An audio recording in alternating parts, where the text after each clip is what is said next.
Bonjour à toutes et à tous, bienvenue dans cette nouvelle vidéo. Je suis Nicolas, cofondateur du groupe 8 et je suis avec Cédric, également cofondateur du groupe 8. Salut Cédric. Salut à tous, salut Nico, ravi de vous retrouver pour cette nouvelle vidéo, ce nouveau partage. 8, c'est un gestionnaire privé spécialiste de l'investissement immobilier clé en main. On vous accompagne à chacune des étapes de votre projet immobilier, que ce soit dans le résidentiel ou dans le professionnel. On aura l'occasion d'en reparler dans d'autres vidéos. On vous accompagne à toutes les étapes, de la recherche aux travaux, en passant par le design, l'architecture, la mise en location, la gestion et l'arbitrage de votre patrimoine immobilier. On est là pour vous accompagner tout au long de votre aventure immobilière. Exactement, très clair. Je voulais dire un petit truc en début de vidéo. Désolé Nico, un petit souci de son, un petit problème technique, voilà. Mais on s'est dit, c'est pas grave, on le fait quand même. J'ai pas mal de choses à dire, donc je pense que vous aurez un son de qualité me concernant. Nico, il y aura un petit peu de résonance, donc voilà, désolé. On réglera Ouais, ça sur la prochaine, le prochain contenu, la prochaine vidéo. Voilà, je voulais juste faire une petite parenthèse. On va parler de DPE. exactement. On va parler de DPE. Du coup, je vais Exactement. prendre un peu la parole. Comme ça, vous aurez un son audible. On va parler de DPE. Je trahis pas un secret, comme je le disais. On est sur l'actualité du moment, le DPE. D'ailleurs, il y a une vidéo qui a très bien marché, notre dernière vidéo. Merci à tous et les commentaires hyper constructifs. On a pu échanger sur les différents réseaux sociaux.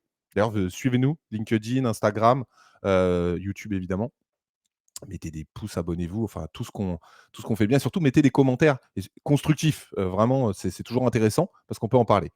Voilà, je fais mon youtubeur. Maintenant, on passe au DPE. On avait parlé du coup, parce que l'actu, elle était vraiment ultra fraîche quand on avait parlé du DPE. Ça venait de tomber, hein, c'était à 1 heure près. Je pense qu'on a dû être dans les premiers à vraiment parler de ça.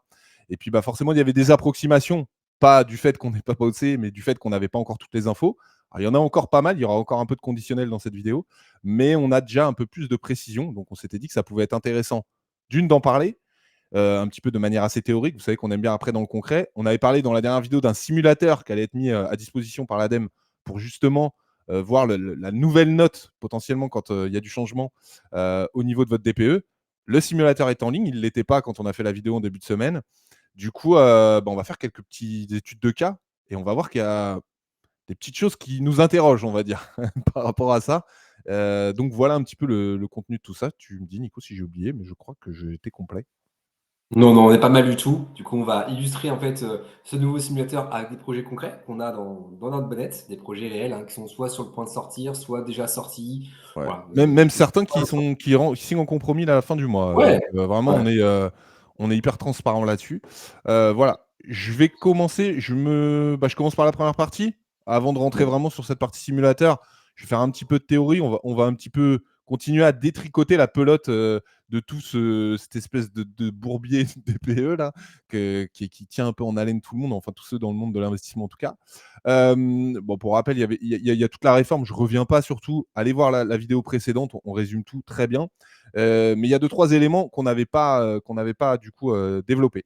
Notamment le fait, on ne le savait pas au moment de cette première vidéo, que du coup, cette réforme concrètement sera applicable à compter du 1er juillet de cette année, donc 2024. Du coup, cette nouvelle note, donc, a priori serait conforme à celle du simulateur actuel. Donc bon, c'est un peu étonnant parce que là, encore une fois, l'application n'est pas concrète, mais il y a un simulateur qui l'applique déjà. Bon, j'avoue que déjà, c'est un petit peu bizarre. Mais bon, en gros, voilà les infos qu'on a aujourd'hui. Donc, à partir du 1er juillet 2024, ce simulateur délivrera l'attestation concrète qui fera office de nouveau DPE. Voilà, aujourd'hui, c'est juste indicatif, premièrement. Deuxième point, et là, moi, c'est un point qui m'interroge parce qu'on n'avait pas cette info. On savait que ça concernait principalement les surfaces de moins de 40 mètres carrés, qui allaient bénéficier un peu d'une note rehaussée. Nous, ce qu'on avait en hypothèse qui nous paraissait plus logique, c'est que le mode de calcul, même si on va le voir que c'est quand même aussi dans les tuyaux, bah, serait changé. Peut-être, on avait parlé de l'eau chaude ou autre. Là, il s'avère, alors, encore une fois, à voir comment va évoluer ce simulateur, qu'en fait, on a des chiffres qui sont les mêmes, qui n'ont pas changé, mais on a des lettres qui sont rehaussées. Dans certains cas, on le verra tout à l'heure. Là, honnêtement, j'ai pas l'info, je vais être franc. Est-ce que c'est une question de mise à jour de chiffres qui n'ont pas été faites? Est-ce que les seuils vont être modifiés? J'imagine que oui, c'est le cas. Maintenant, c'est assez étonnant parce qu'au final, on se retrouve du coup avec des chiffres qui ont plus trop de sens par rapport à un encadrement de DPE actuel. Donc, mais en tout cas, sur le simulateur, on le verra tout à l'heure, c'est le cas. Donc, on voit bien des notes qui évoluent, mais des chiffres qui restent les mêmes. Donc, finalement, des logements, si on prend les chiffres qui ne sont pas plus économes qu'avant, mais en tout cas qui sont mieux notés. Donc voilà, en gros. Bon, on en pense ce qu'on veut, mais voilà, en tout cas, là, ça c'est factuel. Donc on verra, et évidemment, on vous le dira, si on voit que les valeurs évoluent. Peut-être qu'encore une fois, c'est une question de mise à jour. Je n'ai pas eu l'information. Si vous l'avez, l'info, je suis preneur vraiment dans les commentaires parce que moi, je n'ai pas eu l'information. Et dernier point de cette première partie, un petit peu, on va dire, mode de calcul. Là, ça a commencé à arriver. Bon, ça, c'était encore une fois très attendu. On se doutait bien que ça allait arriver sur la table. Donc, ils ont annoncé un peu comme ça, de dire que depuis mi-décembre, il y a quand même des audits qui sont faits sur le mode de calcul, donc sur le calcul 3CL qui est applicable depuis juillet 2021. Je ne rentre pas dans les détails. En gros, le mode de calcul 3CL, pour les novices, c'est vraiment c'est le mode de calcul unique pour générer le DPE. Avant, il y avait plusieurs modes de calcul, calcul sur facture, calcul 3CL. Depuis juillet 2021, ça a été réformé. Mais apparemment, ils ne sont pas très contents, ils ne sont pas très satisfaits. Donc, c'est à l'étude. Normalement, on devait avoir des premiers retours. Alors, je l'ai même noté la date exacte. Ce n'est pas trop mon genre et tout, vraiment, d'être hyper scolaire là-dessus, mais là, c'est quand même important. Normalement, depuis le 8 février, on devait avoir des infos. On ne les a pas. J'ai regardé. J'ai passé quelques coups de fil. On n'a pas d'infos. Mais en tout cas, par contre, on m'a bien confirmé au niveau différents diagnostiqueurs que je connais, notaires et autres, que c'est vraiment plus que dans les tuyaux et qu'a priori, il y aura un calendrier, mais là, encore une fois, je mets des gros guillemets, de grosses parenthèses, tout ce qu'on veut, avec pas mal d'éléments qui devraient changer sur ce mode de calcul d'ici la fin de l'année. Voilà ce que j'ai comme info et ce que je peux vous donner. Donc ça, c'est la première partie. Est-ce que Nico, tu as 2-3 trucs à ajouter ou... J'adore. Non, non, rien à ajouter. Je continue dans la partie théorique sur la copropriété. On savait que la copropriété, il y avait des points qui pouvaient poser problème. J'avais mis en opposition les biens en copropriété, hors copropriété. Bah, forcément, en copropriété, c'était pas juste puisque tout dépend pas que de vous en tant que propriétaire unique. Alors, premièrement, au niveau des logements qui sont occupés, là, ils ont tranché dans le vif de ce que j'ai vu. Et encore une fois, je mets toujours du conditionnel parce qu'on attendra de voir que ce soit bien acté, appliqué. On parle d'un projet qui n'est pas encore concret, hein. Mais en tout cas, ce qui semble prendre la direction, c'est que si vous êtes en F ou en G, vous avez un locataire en place qui n'a pas envie de s'en aller, qui est très bien, vous n'aurez aucune obligation d'améliorer votre DPE. Première nouvelle. Ça se fera du coup au renouvellement de bail dans ce genre de cas. Donc, on va être clair, on va lire entre les lignes. Si vous avez du F qui est en 2028, l'année d'avant, si vous avez un changement de locataire, prenez des. Ça vaut peut-être le coup de baisser un tout petit peu votre loyer pour garder des locataires. Je prends l'exemple, vous êtes en 2025-26, vous gardez quelqu'un 20 ans, vous n'avez jamais fait réévoluer votre DPE. Première chose. Évidemment, on reste dans ce qu'on vous avait expliqué dans la vidéo précédente. On reste sur le fait que vous ne pouvez pas forcer votre locataire à partir le temps des travaux ou autre. Voilà, s'il ne veut pas partir, bah, de toute façon, ça, c'était déjà une suspension. Donc ça, c'est la première chose. Pour le coup, on n'avait pas cette info, donc ça, c'est assez nouveau.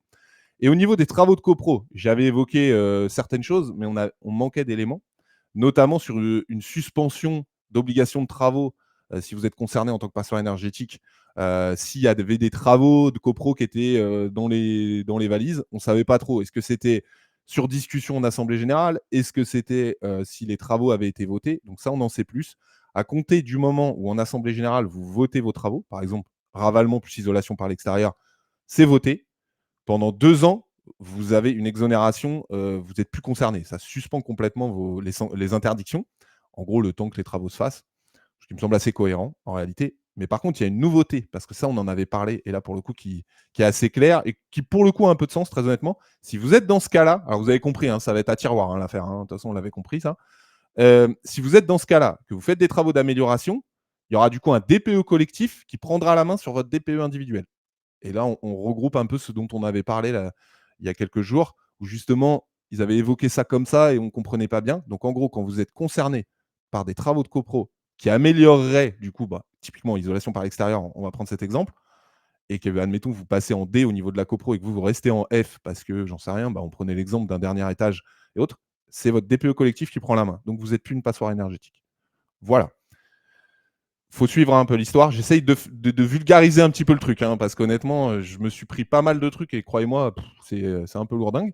Et alors, dernier point, et pour là, celui-là, il est très intéressant. On va s'arrêter un petit peu sur celui-là, parce que celui-là, là, on y est. Si vous faites des travaux de manière privative qui nécessitent une autorisation de la copro, je vous donne un exemple tout clair, pose de clim réversible, pose d'une VMC, ça, c'est des choses qui touchent aux parties communes. Il faut que vous demandiez une assemblée générale. Et il faut savoir que dans ces deux exemples, je ne les prends pas par hasard, la VMC, la ventilation d'un logement, ça améliore énormément votre DPE. Clim réversible, c'est des choses qui font plutôt bien aussi augmenter votre économie d'énergie. Du coup, vous passez en AG. Si vous avez un refus en AG, eh ben, vous n'avez plus, en fait, vous avez plus d'interdiction. Voilà. Donc là, franchement, je ne sais pas si ça va être confirmé là, cet élément-là. Bah, alors là, je le vois venir, il n'y a jamais autant de personnes qui vont avoir envie de poser des VMC, hein. Voilà, bon. Après, c'est assez logique quand on y réfléchit, parce que si demain vous voulez faire les choses bien, vous avez besoin d'une autorisation, mais qu'on ne vous la donne pas, c'est aussi anormal que derrière on vous dise: «Bah ouais, désolé, tu n'as plus le droit de louer, quoi».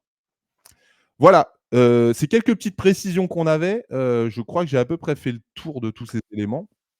Au fur et à mesure, on avance quand même, on y voit un petit peu plus clair dans cette affaire-là. Même si ça reste encore, bon, un peu brumeux. En gros, s'il faut retenir un petit peu tout ça, au niveau de la copro, ça commence à se dessiner ce qui va être pris en compte. Au niveau, si vous avez un locataire en place, bah, vous avez compris qu'en gros, bah, il va rien se passer. Et puis, bah, le point, moi, surtout que je vais surveiller de près, ça va être évidemment pourquoi aujourd'hui les notes sont améliorées. Est-ce qu'on change les ça, je pense qu'on en saura plus bientôt. Et puis évidemment, cette méthode qui va être changée, alors là, c'est à plus long terme, mais je pense que la vraie réforme, elle est là. Sur le 3CL, qu'est-ce qui va se passer? Voilà ce que je peux vous dire. On va passer au simulateur. Carrément, carrément. Donc du coup, tu veux que je te partage le premier formulaire? Premier, on a pris des cas d'école, on va être clair, c'est des réels projets de nos clients. Vous verrez les adresses et tout, nous on est transparent, il n'y a pas de sujet là-dessus, c'est absolument pas le problème. Évidemment, on a pris des cas qui sont, on a des biens qui sont à 70, 80, 90 mètres carrés, ça n'a pas de sens parce que ça bouge pas. On a pris quand même des petits trucs pour quand même essayer de représenter un petit peu le côté très théorique qui a pas trop de sens, mais on a principalement pris des surfaces du coup en dessous de 40. Donc je prends l'exemple, je contextualise un petit peu pour celui-ci.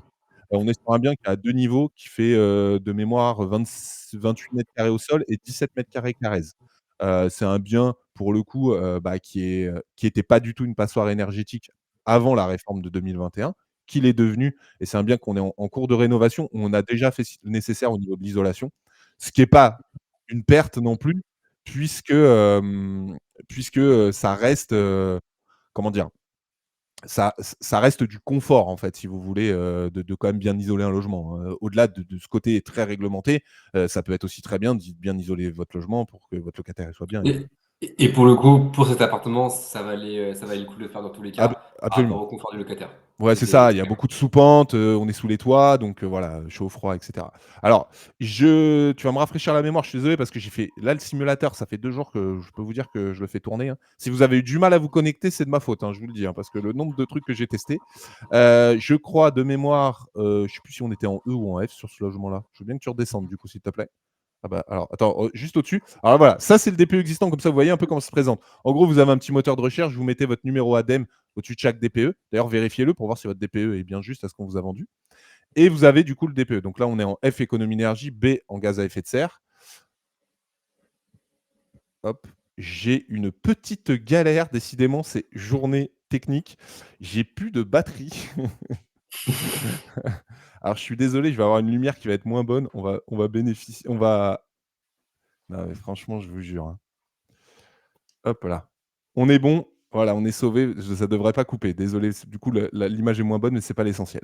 Donc on est en E, je reprends, et gaz à effet de serre en B. Donc gaz à effet de serre pose pas de problème. Non, là, c'est le nouveau DPE, pardon, je reprends le fil. Donc même donnée en termes de valeur, 332,10, 332,10. Au-dessus, c'est la même chose. Sauf que là, si même on n'avait rien fait, on est déjà en E. Donc on peut considérer, hein, je crois que maintenant, je pense que tout le monde l'a compris, le E, c'est le nouveau D, hein. Je veux dire, quand vous êtes en E, vous cassez pas la tête. Et on a les mêmes valeurs. Bon, voilà. Je ne sais pas quoi vous dire de plus. Donc voilà. Donc nous, on avait déjà fait du travail dessus, qui était nécessaire encore une fois. Donc je pense qu'on refera de toute façon un DPE. Du coup, ça nous amènera probablement en D. En C, je pense pas, mais en D. Donc tant mieux. Donc voilà. Là, on est En vraiment au fait, cœur. en fait, dans ce genre de contexte, c'est simplement une réévaluation de l'échelle, ni plus ni moins. C'est Et ça. donc, c'est un peu genre, on sème la panique, enfin, on essaie de baisser la panique générale, on réévalue les critères. Tu sais, ça me rappelle un petit peu à l'école, quand il y avait eu un examen, genre un contrôle de maths, et qu'il y a Mm. un des problèmes où il y avait une erreur dans le problème, ce qui fait que tout le monde avait une mauvaise note au contrôle. Bah, C'est le ça. prof, il enlevait le point, il disait, bon, ça, je ne vous ai pas évalué sur cet Ouais. exercice-là. Du coup, Ouais. j'ai réévalué les notes. Bah, Ok. c'est totalement ça, on est d'accord. C'est, Voilà, c'est comme ça. Mais bon, voilà, je trouve ça intéressant de vous le mettre parce que malgré tout, vous êtes si on prend cet exemple, vous voulez pas faire les travaux, vous étiez en F, vous arrivez en 2028, vous pouvez plus louer. Bah, avec cette nouvelle réforme, vous pouvez louer. Voilà. Si on se base vraiment sur quelque chose de très scolaire, très basique, voilà. Donc ça, c'est le premier point. Donc c'est un cas qu'on va avoir beaucoup, hein, celui-là. Hein, je pense le FE, ça va être un peu open bar. On a un deuxième cas, pour le coup, là, c'était vraiment pour vous illustrer, moi, ce que je trouve un petit peu idiot, qui est un appartement qui fait 44 mètres carrés, si je dis pas de bêtises, 45 mètres carrés. Donc on est au-dessus des fameux 40 mètres carrés. On est en F. Des deux côtés, il y a énormément de travaux à prévoir dans cet appartement. On aura l'occasion d'ailleurs de vous le présenter. Et là, encore une fois, c'est pas encore sous promesse, donc c'est quelque chose qui est très prématuré. Bah là, typiquement, il n'y a même pas de reco. En fait, on reste sur le DPE de base. Il n'est pas considéré. Et pourtant, on a des données du coup qui sont le 379,83. Quid du 379,83 d'un appartement qui sera à 35 mètres carrés, par exemple? Est-ce qu'il va être en E? Bon, voilà, c'est tous ces éléments-là qu'on a du mal à comprendre. Mais en tout cas, voilà, je vous confirme bien que dès qu'on dépasse 40, donc à partir de 41 en gros, ou à partir de 40, je ne sais pas quel est le seuil exact pour eux, bah, on reste en F. Voilà, donc là, ça bouge pas, en gros, hein. Donc, on reste de toute façon sur une stratégie DPE projetée, on fait les choses sérieusement. Là, par contre, on a un cas très intéressant qu'on avait un peu anticipé. Je l'ai vu avec les clients, donc il faudra voir. Il y aura peut-être d'ailleurs quand même une isolation de confort à prévoir. On était en E. Alors, il faut savoir, je ne rentre pas dans le détail des seuils, mais en gros, ce qui mettait en E, c'était principalement Enfin, c'est pas principalement, c'est complètement le gaz à effet de serre qui est à 51. À partir de 50 ou de 49, on est en D, hein. Donc, on était vraiment à la limite. Voilà, parce qu'en économie d'énergie, 207, on est très bien. Et si on descend sans surprise, on a les mêmes valeurs, ça rehausse les notes. Bah là, typiquement, on va voir avec les clients parce que c'est très prématuré. Ils insistaient plutôt pour faire une petite isolation. Il n'y avait pas grand-chose à faire. On isolait un mur d'une chambre. Ça ne représente pas, pour le coup, grand-chose. Même en plus, en épaisseur, ils n'imposaient pas forcément 12 centimètres. Je crois que c'était entre 5 et 7 centimètres. Donc, bon, ça reste vraiment marginal. Limite, pour passer les câbles, c'était plus pratique. Mais là, typiquement, on est sur un bien qui potentiellement a déjà été en E, donc c'était pas la cata, mais qui est repassé en D automatiquement par cette réforme. Donc on est dessus. Bon, de manière générale, c'est un peu au doigt mouillé là l'affaire quand même. Ça sort un peu du chapeau comme ça. Je dis pas que ça n'a pas été réfléchi. On sait bien que là, en fait, le but c'est de faire du chiffre, c'est de sortir un peu les mauvais élèves au maximum. À l'inverse, on ne l'a pas mis ici parce qu'on pourrait vous en mettre 25, ce n'est pas le but non plus, hein. Allez voir d'ailleurs si vous êtes concerné, hein, vous pouvez y aller, c'est intéressant. On en a un qui est en G, très mauvaise qualité, qui reste en G, hein, je veux dire, même si les seuils sont augmentés. Mais typiquement, ce cas dont je vous parle, bah en fait, pour le DPE projeté, on est embêté parce qu'on ne sait pas quelle est la base en fait.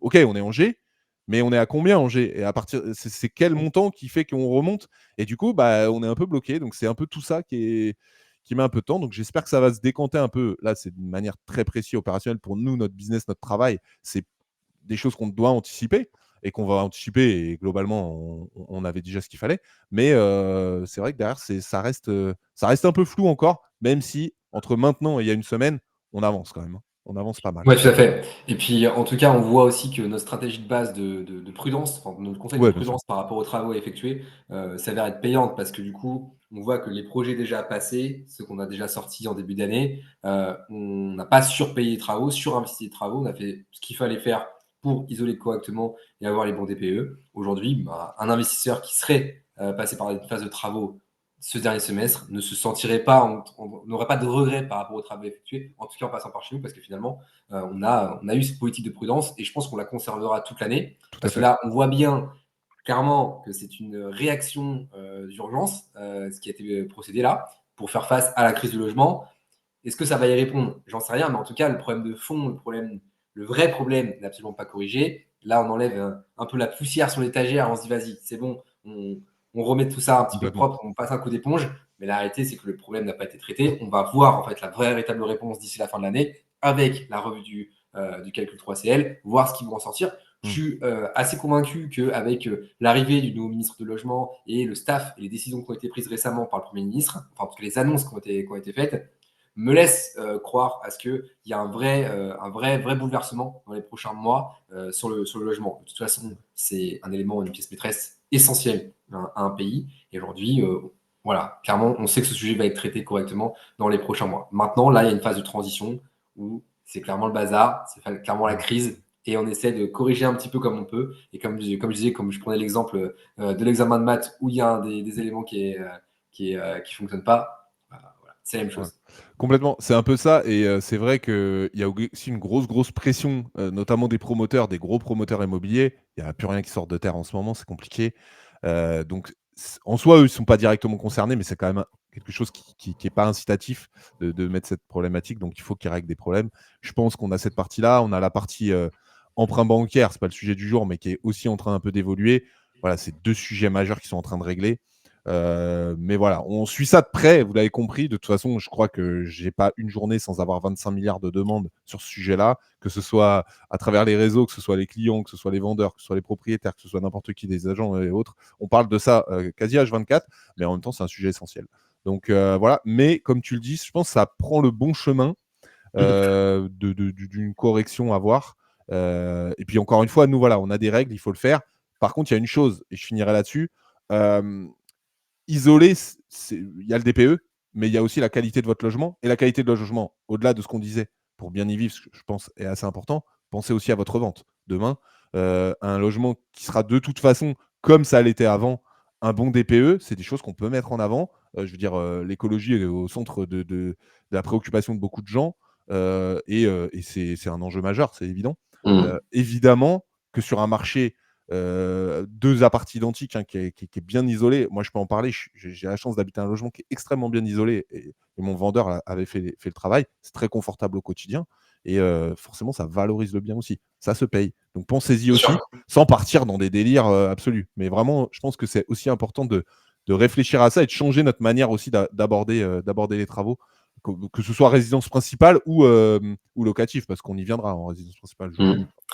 Tout à fait. Et ce dont tu parles, c'est la valeur verte. C'est une notion qui est quand même assez récente dans les esprits de chacun, que ce soit côté professionnel ou côté usager. C'est quelque chose qui fait son petit bonhomme de chemin, mais on voit bien quand même qu'il y a pas mal de freins qui empêchent le déploiement de cette valeur verte comme elle le mériterait sûrement. Notamment la surface qui reste dans des villes Ouais, comme Paris, comme Lyon, comme Marseille. Vous avez beau parler de surface verte, il y a un moment donné, il y a une notion de rentabilité au mètre carré. Et ouais, c'est vrai que complètement. ces deux notions se confrontent et c'est pas forcément simple de trouver les bons moves qui vont faire que la valeur verte prenne la place qu'elle mérite, en tout cas dans la valorisation d'un bien immobilier. C'est clair.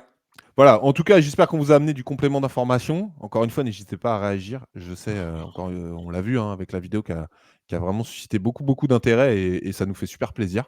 Donc, n'hésitez pas, voilà, qu'on continue à débattre sur ce sujet-là, qui est assez passionnant, j'avoue, et qui nous réserve encore des surprises, je pense. Voilà. Exactement. Merci Cédric. Bah, je t'en prie, merci Nico. On se voit rapidement. Petites vacances pour Nico et puis on se voit à son retour. Restez branchés sur les réseaux. Je l'ai dit, je vais être back sur tous les réseaux. Donc voilà, vous avez pu voir toute l'équipe. Je suis pas en vacances, je bossais, mais du coup, ça y est, je vais être back un petit peu. Donc soyez là-dessus. Puis on se revoit de toute façon à travers un prochain stream très rapidement. Allez, ciao. À bientôt, ciao, ciao.